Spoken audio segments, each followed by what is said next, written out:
Instagram in a second. Go live. Go live. Good morning, everyone. It's the dream 19th of team. December 2025, and we are live. Let's Live. go live on Instagram. Please tell us where you're watching from. Put it in the box. I'm in Central Florida. Dr. Kiltz is up in New York, and we have Melissa B here, who is down under, and Alia always in Adelaide, and Alia always in an undisclosed location. Yes, top secret CIA or all those areas. So we're going to be talking a little bit with Melissa. Please put your questions in the chat box. Today is an anniversary for me. 41 years ago, graduated from medical school. Wow. Yeah, you're way older than I am. 41 years ago. Yes, if you say so. Yeah. I'm 40 years ago. Wow. So Dr. Nelson's ancient because he's 41. But me and Melissa are like 42, so I don't understand this math. Are we the same age, Alia? 42. I think so. I think we're both. Yeah, I think both 42. Good memory. Good memory.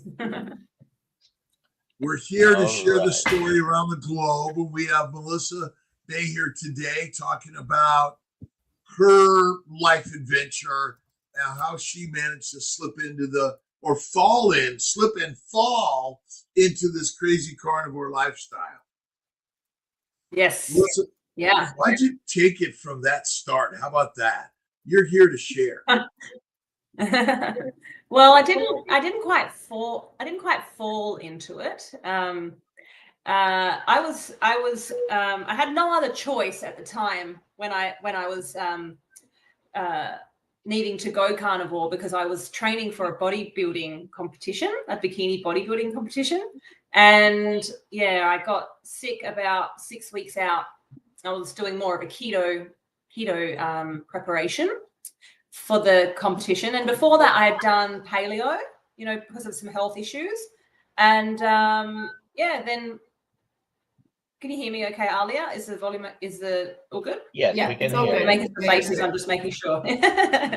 And so, I had learned a lot about what and how we eat impacts how we feel and our health. So I'd already understood that.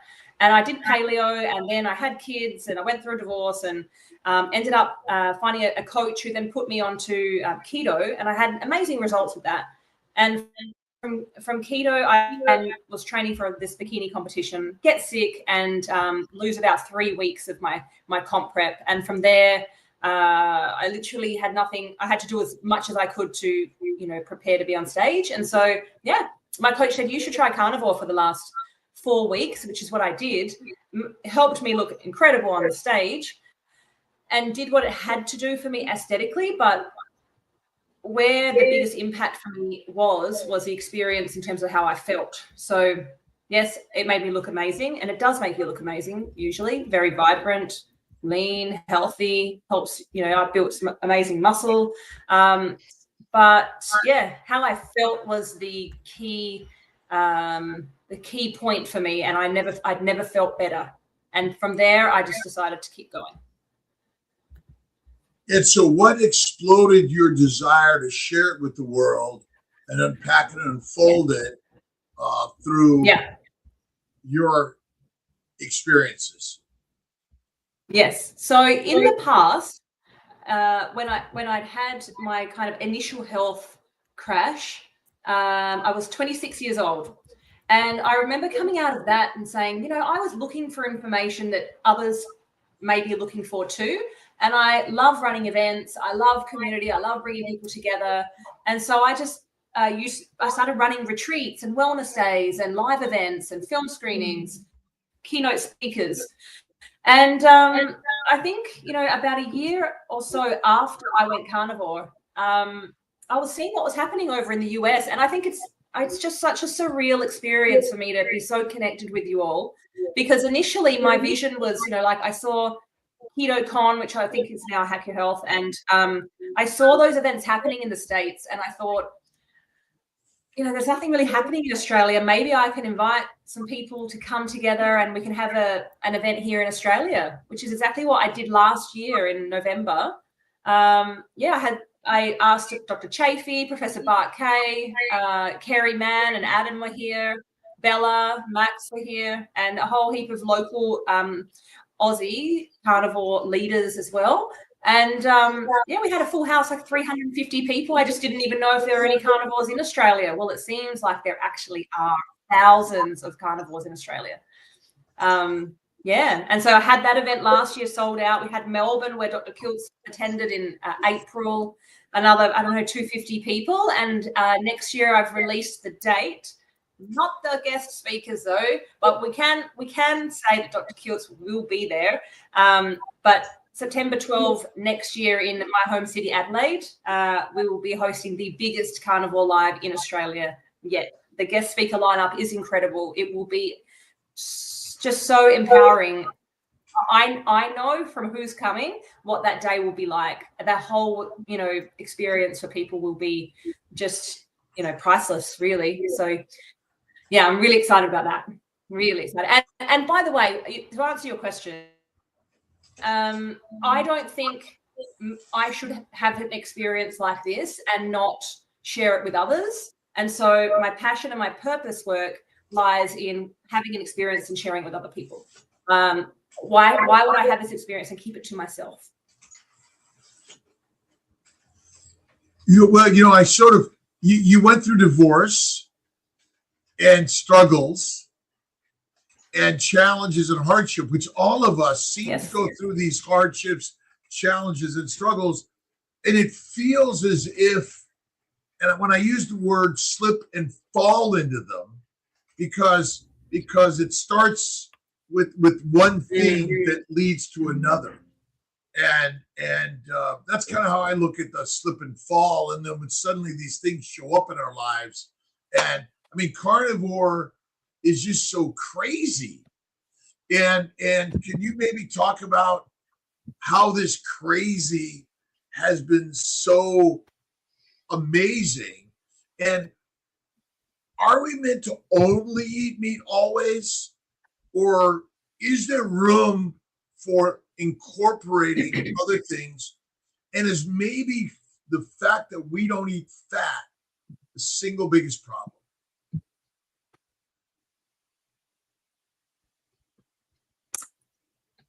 I'm missing a little bit of that question. Are you guys hearing, or are you hearing also like me? I can hear you. Are you guys hearing me clearly? Because I've had a lot of challenges. Like somehow lightning struck yesterday, and like all my devices, I had 3 computers here to get on here, and can you guys hear me? Okay. I can. I'm getting a little lag. Okay, it's because I'm so far away.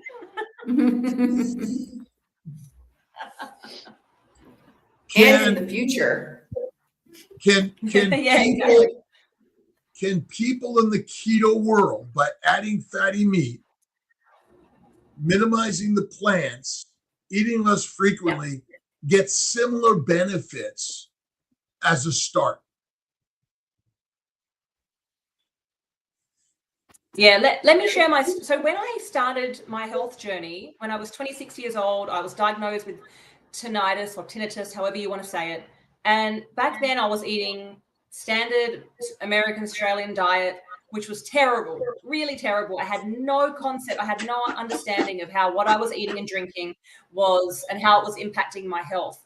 And I had all these unrelated health issues. And at its worst, my ear starts ringing randomly in the middle of the day. I get vertigo and I'm diagnosed with a ringing in the ear. They say, will never go away. Here's a script for, 100 repeats of blood thinners and steroid nasal sprays. And you have to have this for the rest of your life, right? So at that point, my first step was removing all of those, processed foods, sugars, anything artificial.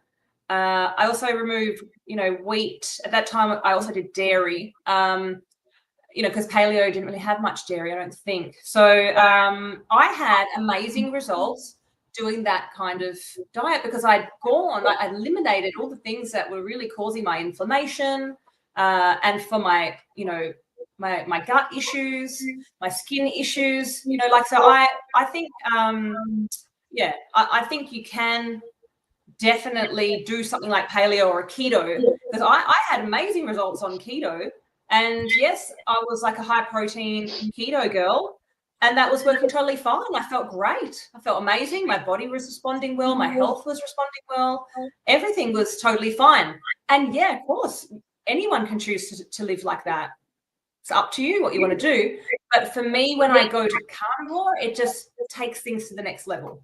The way I feel, the way I look, the way my stomach feels, like my energy, my vision, just it's a whole nother level. And I don't think there's a right or wrong for anyone. It's just what works best for them. And I've had the privilege, but I started on this journey because of a health issue. So I'm very grateful for that.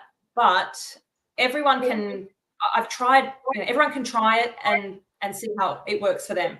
It might not work for them, but in most cases it does. So yeah, I truly just give everybody the power to make their own choices and have their own experiences.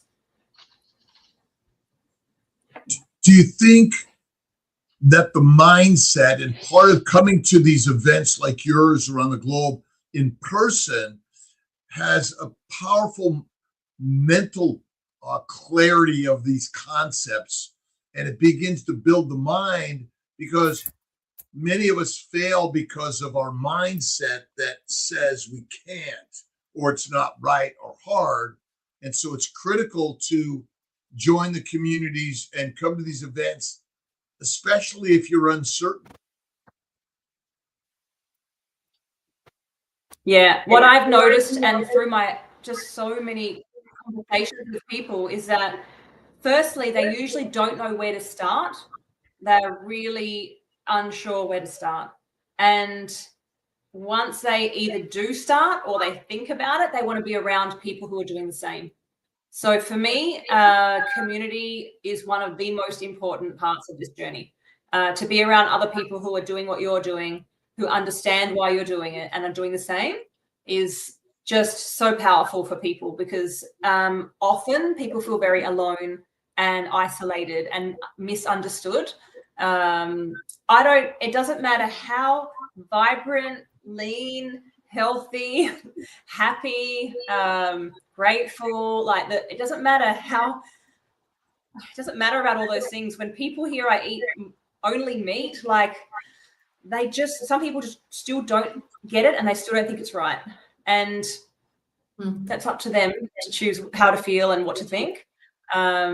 But when you're around people who are doing the same thing as you and totally understand the concept and are having their own experience, there's nothing more powerful than that. And I've often said, when I came to Meat Stock and I was around everybody over there, it just felt like home. It felt like being here at one of my events, because everybody feels the same, has the same energy, very caring and kind, and just the community holds each other. And that's what my events are about. And I'm also about to build my own online community as well. That's going to launch early next year. So that's what people are seeking, I think. How long altogether have you been carnivore? I think I started 2022, and I probably did more, mostly carnivore into ketovore for the next year or two. So I would say, I don't know, past 3 years. And by the way, it's not to say that I don't sometimes have a little bit of salad if I'm out, or if my mum wants to feed me cucumber, it's a really Greek thing to do. But it's not something I choose to do. And most of 99% of my food is usually red meat and tallow. And how has that change your capacity to handle stress and energy levels? Well, I definitely feel that energy levels is one of the most common positive side effects of this lifestyle is having increased energy levels. I'm not sure if we can give a blanket statement to handling stress. Eating carnivore lifestyle equals handling stress better, because I'll be honest, and we want to approach health, I think, holistically, and I think that stress can come from a number of different places. Yeah, and it's not just going to make you stress less. There's a lot of contributing factors to that, I think. Stress is critical and important for all life forms. No stress, no life. And if you add Christ to the carnivore lifestyle, amazing. And then motion and fitness. But only dead people have no stress and problems. No, it's a human experience, right? Yeah, it's art, it's life, it's messy. The universe created a big bang of mess, and it keeps on making more messes. But that's the beauty of life. I agree with you. I will be honest in saying, because I'm always very honest and authentic when I speak. I speak my truth. This year has been one of the biggest, most challenging years to manage nervous system and stress levels. And it had nothing, like my diet couldn't help that. My circumstances did, my experiences, but also it highlighted what I needed to work on. And I think Could you say that last part again? Carnivore can really support that journey. I can't even remember what I said because I was speaking from such depth. Do you have any spiritual practices or meditative practices that you've included in your life? Yeah, so my morning routine looks like waking up and I open all of the windows, all of the curtains, the front door, and I put some incense on, and I'll just kind of refresh the energy of the home. I know some people don't agree with meditation in bed, but I do get back into bed and I do a bit of a meditation practice. Doesn't put me back to sleep, so that's okay. I know I should be sitting in my chair, I know, but I just it works well for me. Well, I say you can meditate anywhere. Why, look at when someone says you shouldn't do this, but it's sort of like we can do we're always meditating anyway. Meditation is thought. That's right. Every thought you think leads to the life you live. And so if you could simply bed, I always start in bed and end in bed. And again, it's a great place because meditation, dreams, you can control and direct your dreams through your meditation and your prayers. Yeah, absolutely. And I do spend a lot of time in the morning just on the meditation. I do a bit of like an energy balance, and then I do a lot of gratitude, and after that I do journaling as well. So yeah. Then I have a cold shower, and then I usually eat my steak. Tell us about your fitness. Hey, do you know what we should?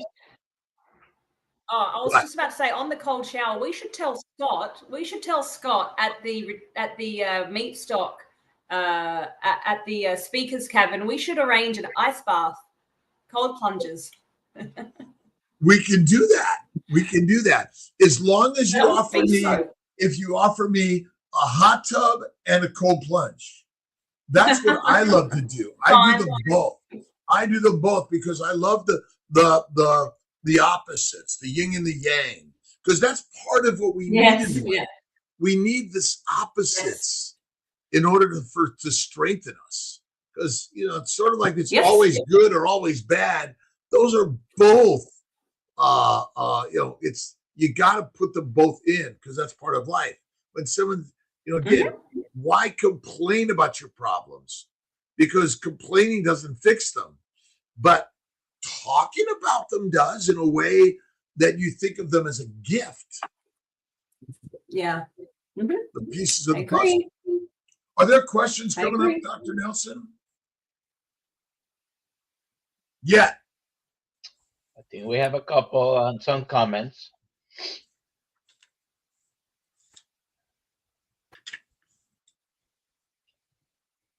You want to go ahead and throwing some of those in? Let's see. So I can't see the questions.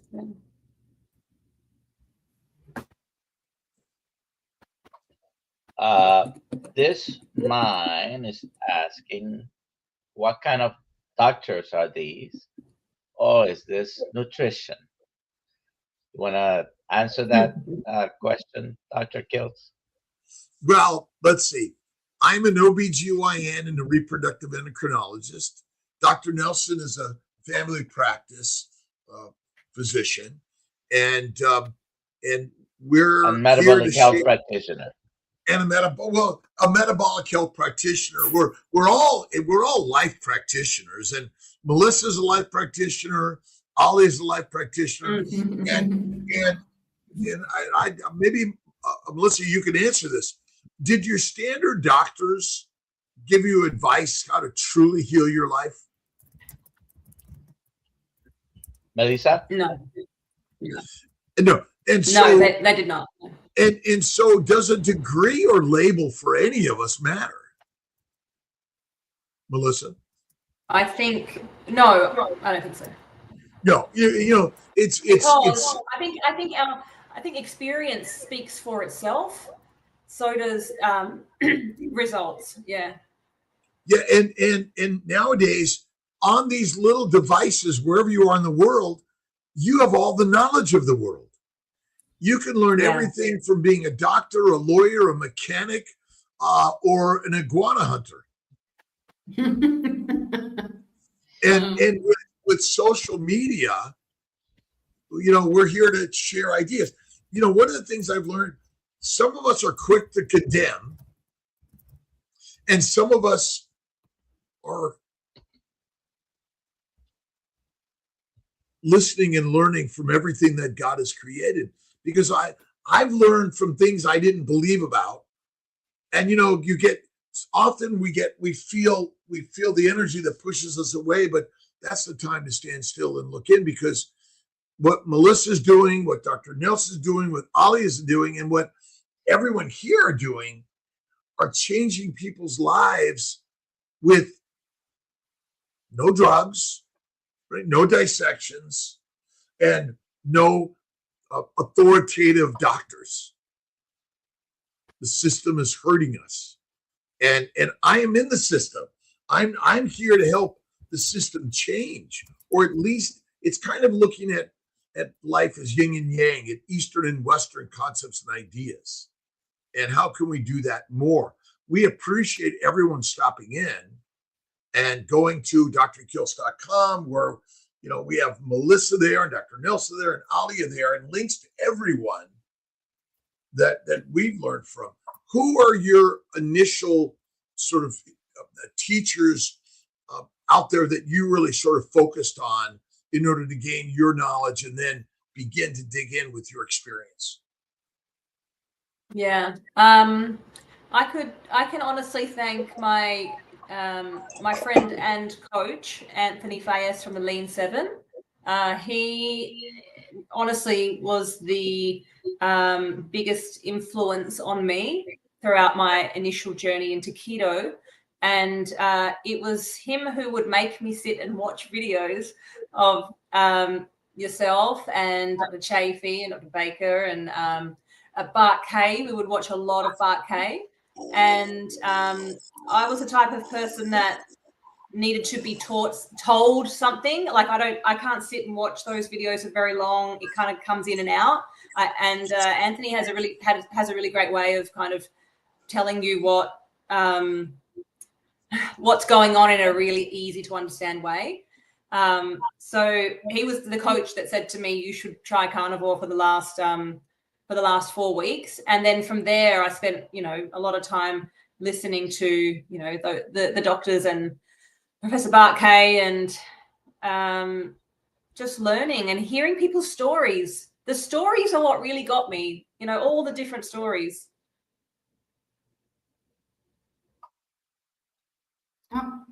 Or is the science the critical part of this, or is it the practice of participation?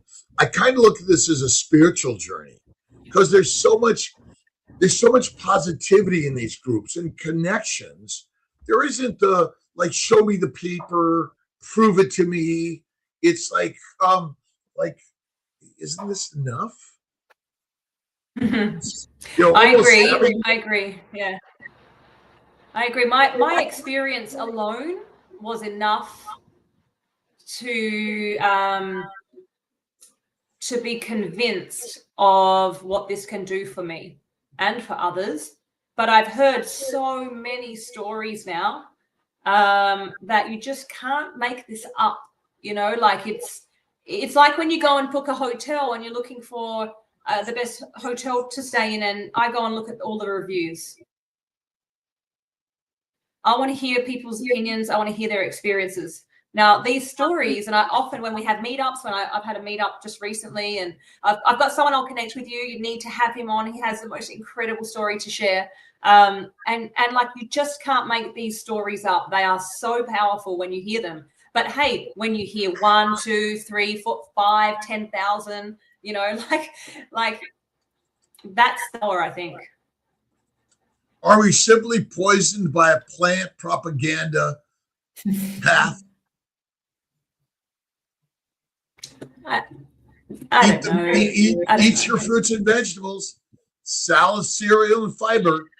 Is that maybe the stimulating thing that poisons us? I think the artificial ingredients, sweeteners, sugar, carbs are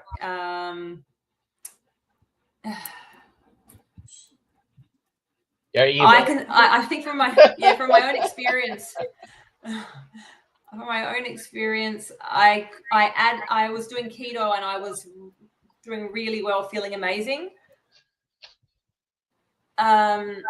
So it's hard.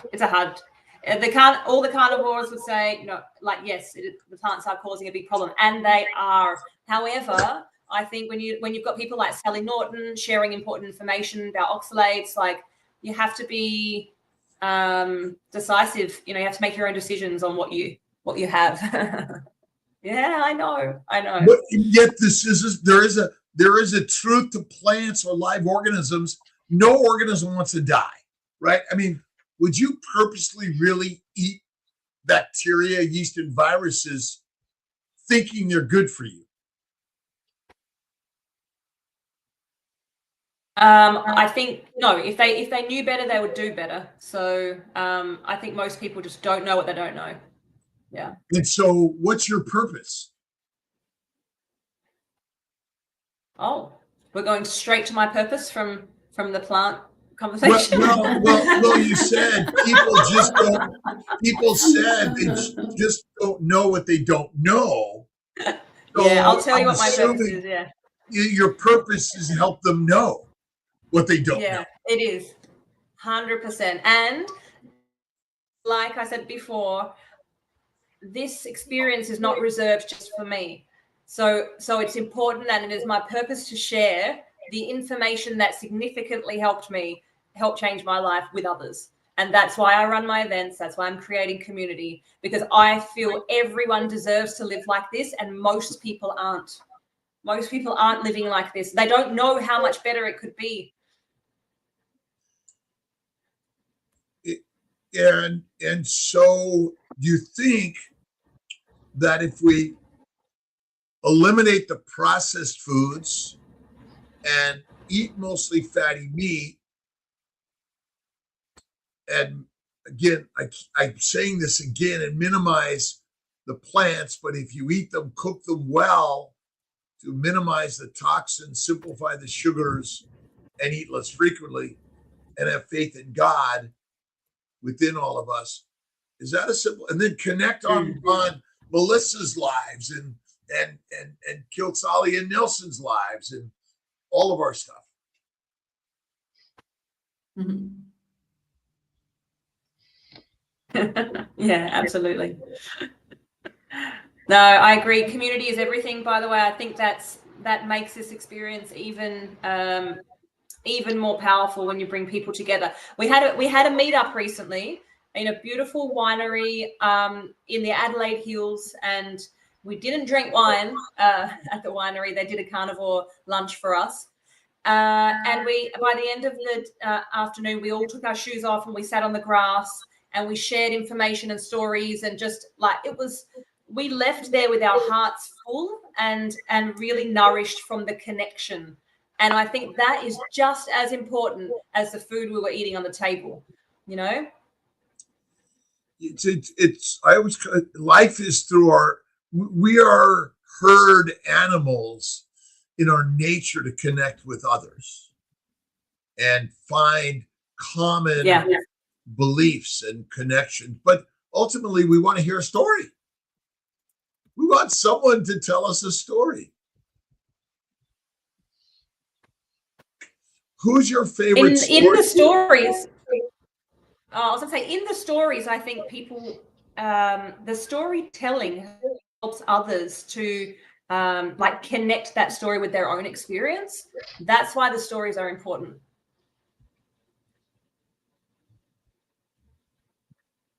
We see a commonality in all of us, no matter who you are in this world. The documented stories. Yeah. Yes, absolutely. You just said who's the best storyteller? Who's your favorite storyteller in this world? Do you have one? Great question. Any books or movies or inspiring stories?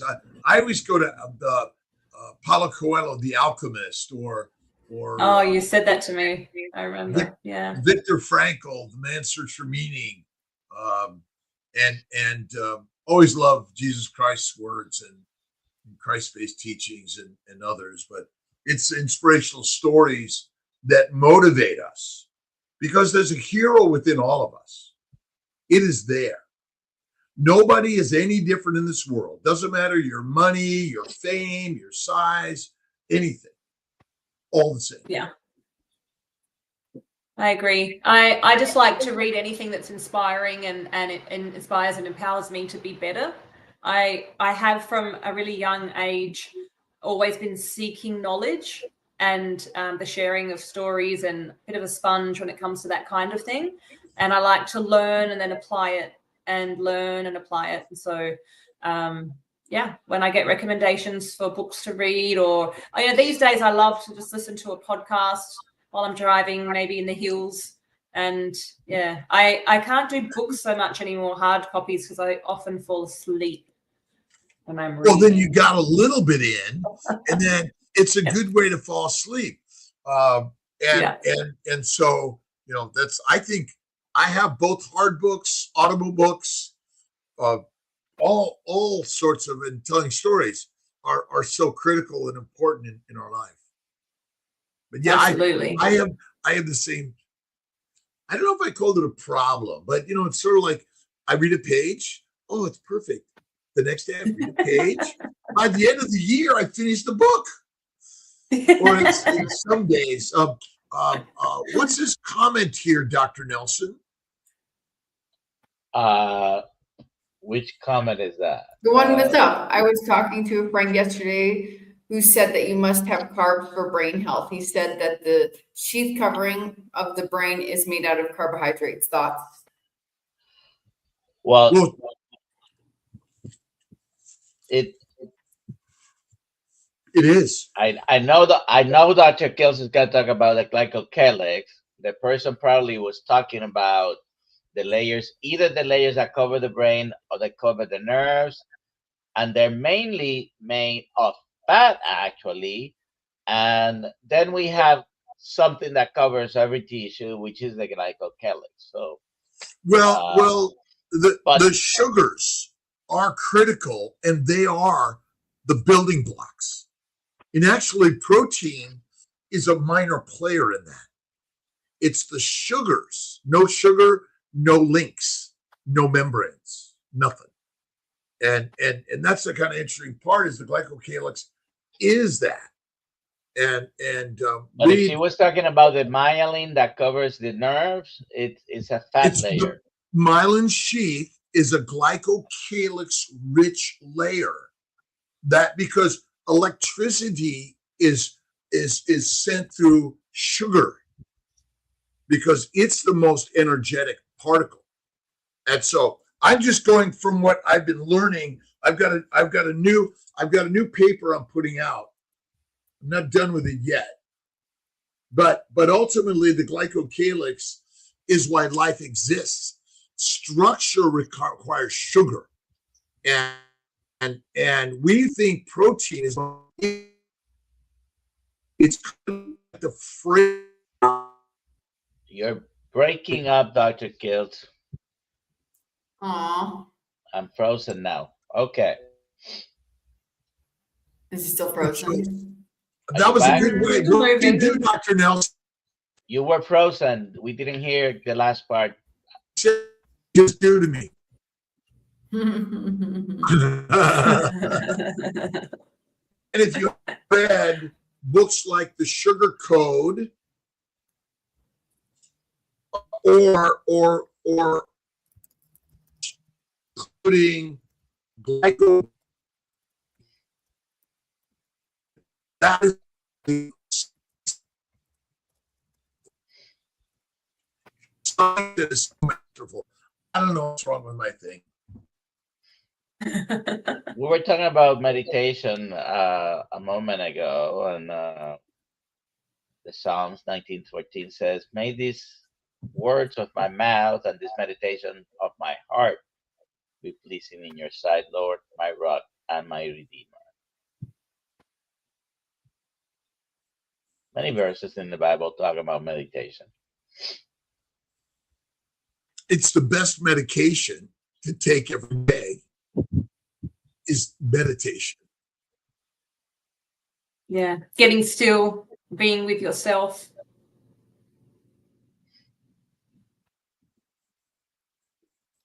Chuck is asking, some people want to measure or check ketosis. Do you think it's important to measure, or can you sense when you are in ketosis without checking? That's for Melissa.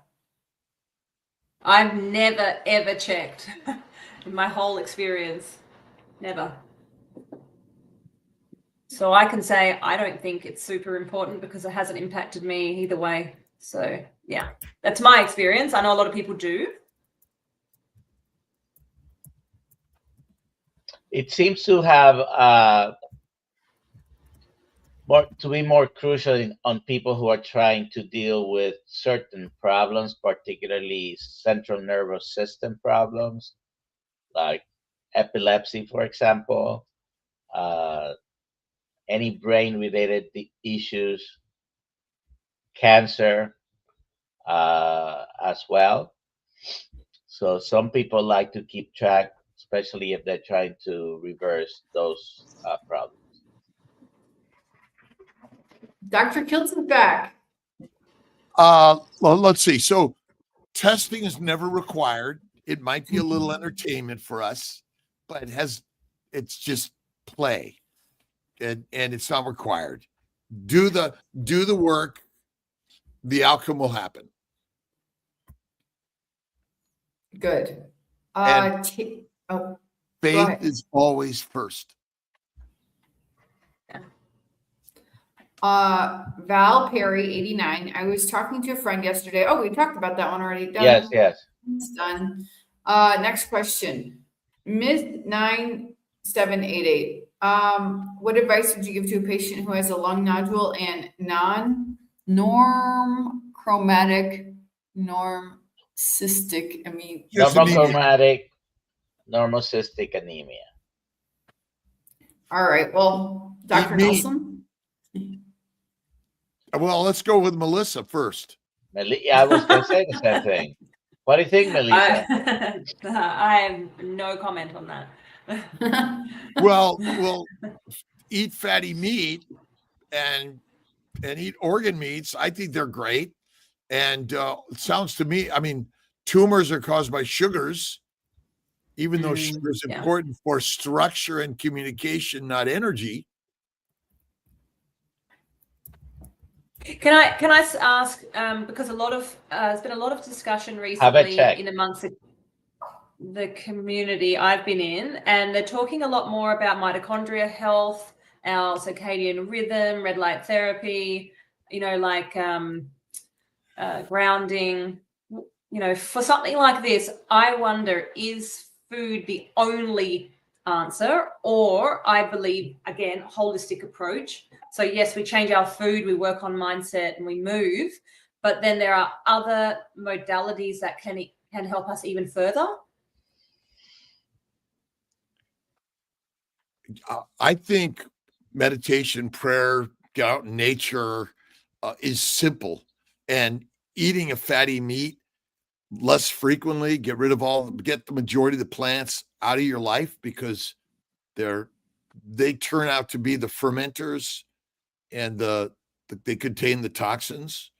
But I think when we talk about mitochondrial health, we're forgetting about all the other nanomotors and the post-translational modification in the DNA damage that I think is more than mitochondrial damage, because our problem is not making ATP.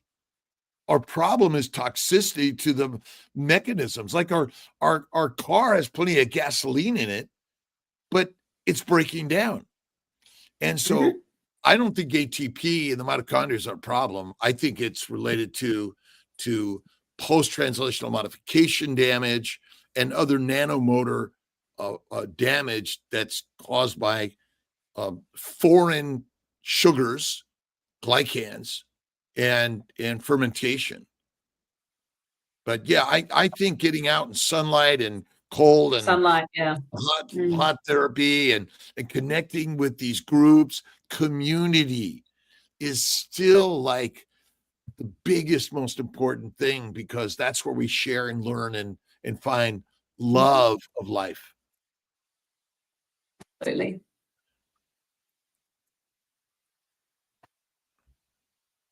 I just measure my mindset in the day, and I check it. But measuring really, the truth is that you've got to, don't judge, love, and keep doing the work. But Melissa, it takes daily work in all of this. Absolutely, I agree with you. And when I make sure I wake up about an hour and a half before I have to actually get up, to make sure that I start my day like this, because I know the difference when I don't. I just can't start my day any other way. And it does take work, and in the end, it doesn't feel like work, because it's just part of your lifestyle. It's part of your routine, and you can't live without it.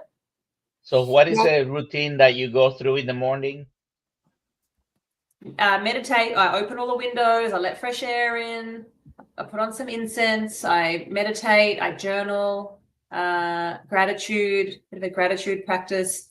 Then I have a cold shower, and then I eat my steak.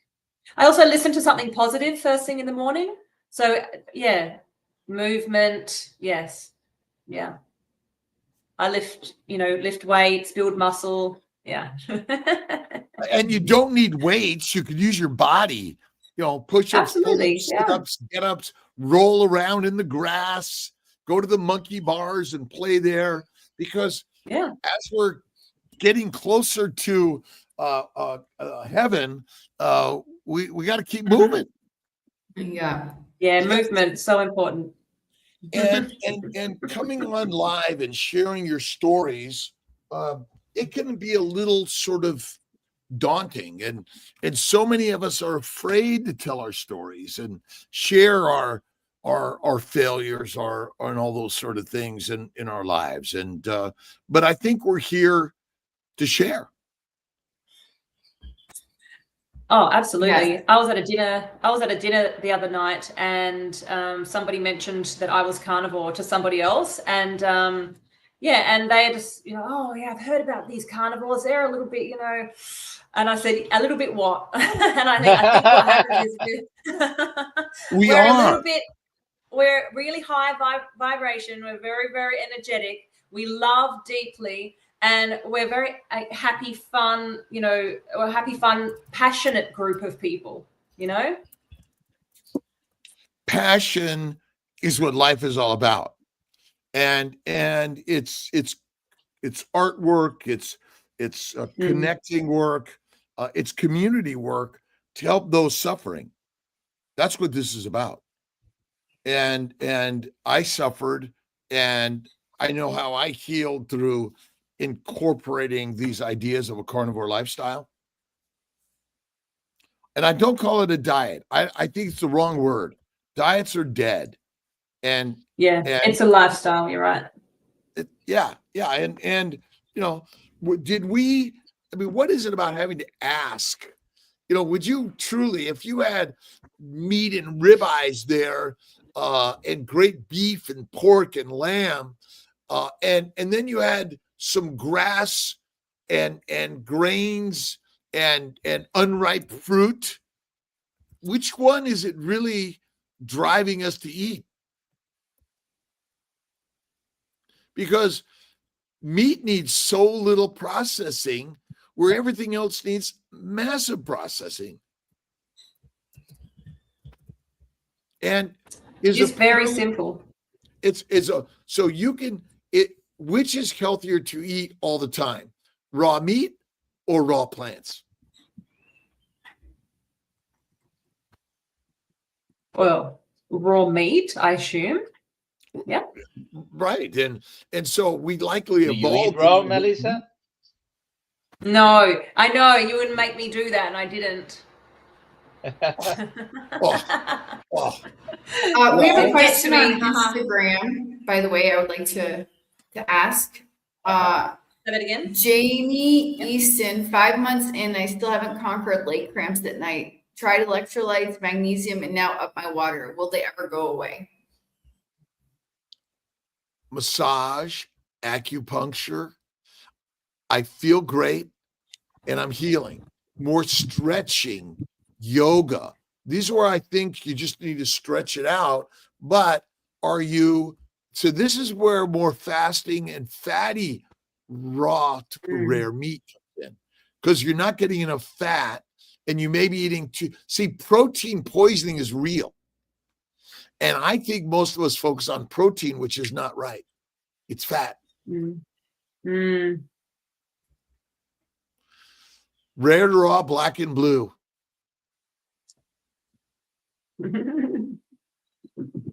We love raw. I mean, again, where's the recipe how to cook and eat this? Like, what animal is confused? Genghis Khan's men ate raw meat. And drink horse's blood. Electrolytes. Blood and milk. I mean, literally, what other animals? Yes, come on, collect my milk. Makes no sense. I think we did all the questions. We did. No, there's some comments in there somewhere, right? There are definitely some comments here. Yeah. What's your favorite piece of steak, Melissa? Sorry, I couldn't say that again. I missed that. What's your favorite cut of steak, or what's your favorite meat? Yeah, my favorite is a Scotch fillet. I like rump and porterhouse if I can't have Scotch fillet. I go to the farm here in our local hills, and I know the farmers. I can see the land. I can see the animals. I know how those animals are being brought up. I know that the same people are taking them the whole way through the process. I know that the grass isn't being sprayed. You know, like I eat the best quality meat I can get to, and I'm supporting local. So yeah, Scotch fillet for me, my favorite. And for those who are not Australian, that's a ribeye steak. Yes. Well, hold on a minute. From my understanding, the ribeye includes the bone, and if it doesn't have the bone, it's a Scotch fillet. So we it's still call it ribeye.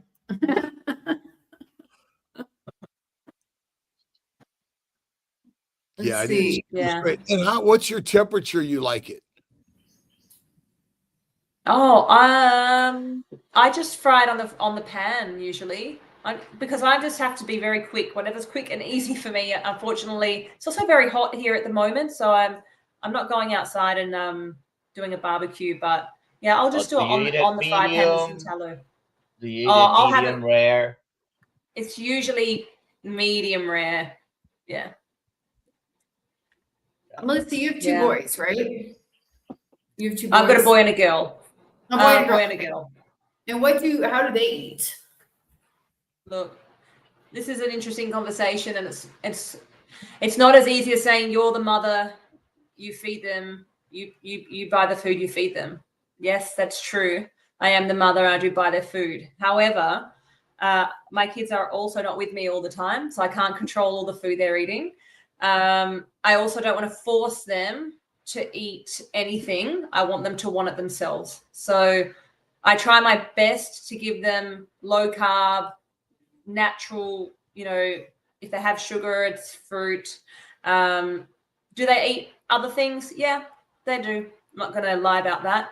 But I think as they're getting older, they're understanding and asking more questions. And I would prefer to lead by example and get them to make their own mind up. You know, like I had to hit 26 years old and have my ear scream at me to make changes. My kids won't have that happen because they've learned from such a young age what's important, and they're getting to an age where I can explain to them why, you know, and I'm literally just leading by example.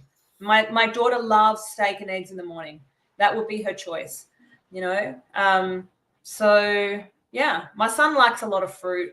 He just loves it. So it's better for him to have fruit than to have something else, you know. So I'm not going to stop that. I buy organic, and I give them meat, chicken, whenever I can. Yeah.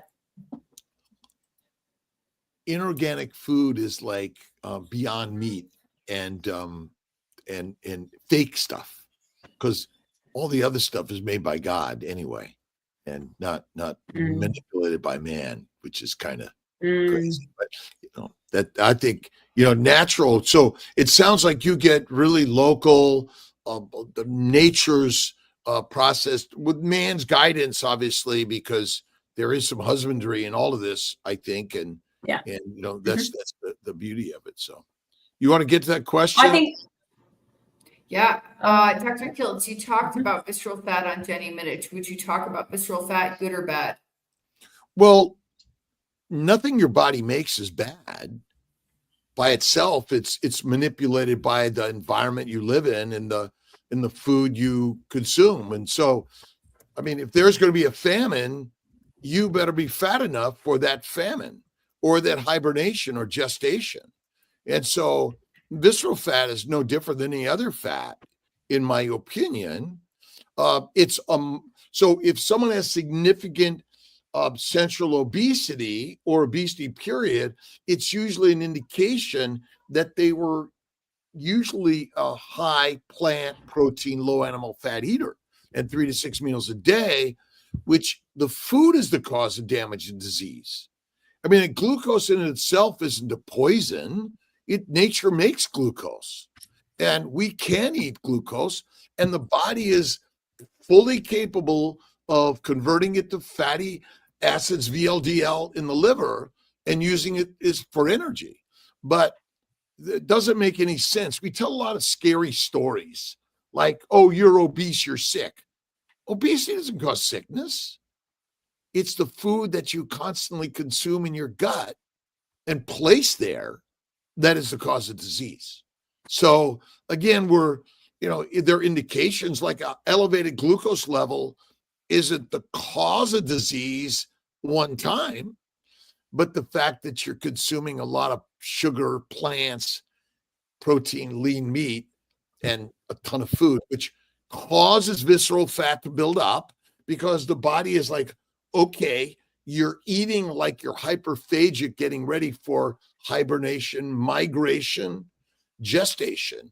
I mean, many, many, many animals, if they don't get fat, they die on either their migration or their hibernation, or through the winter when they're doing their very best to find food. It's not there.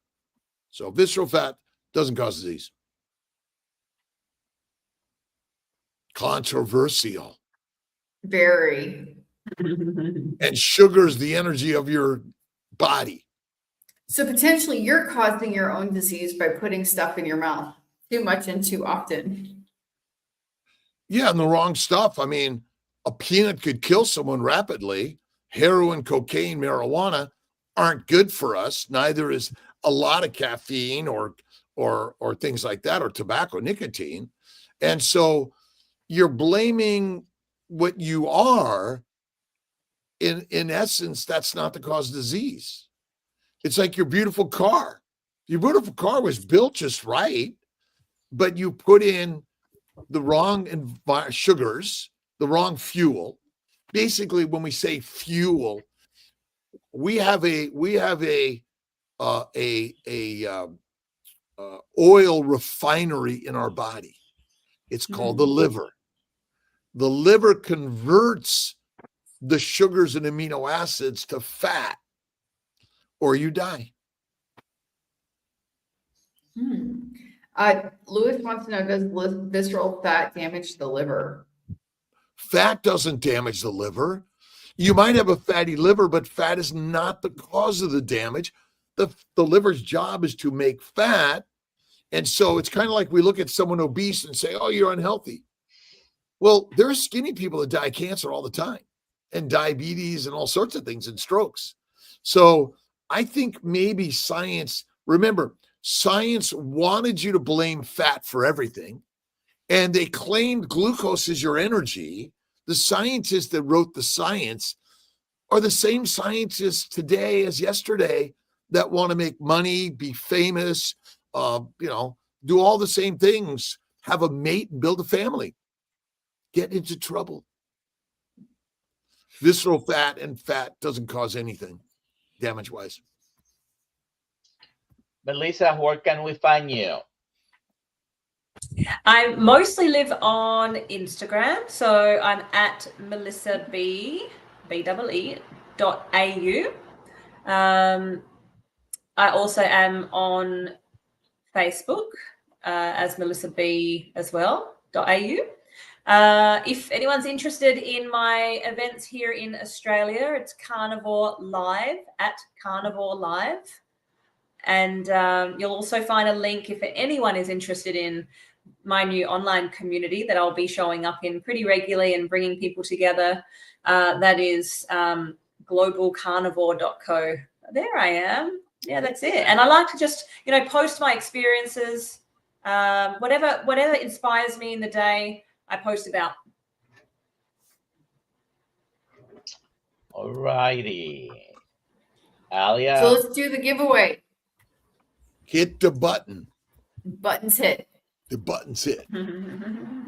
Button it up.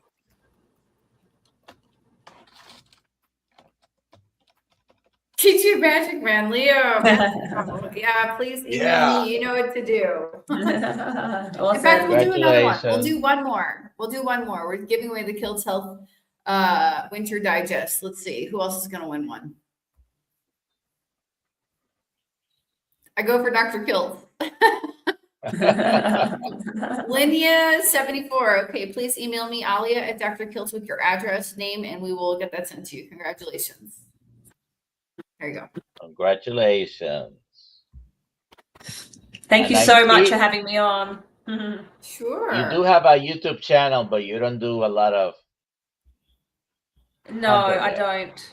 No, look, my focus really is the big event. It's a big thing, bringing together, 9 keynote speakers for next year, September 12th, Adelaide, Australia.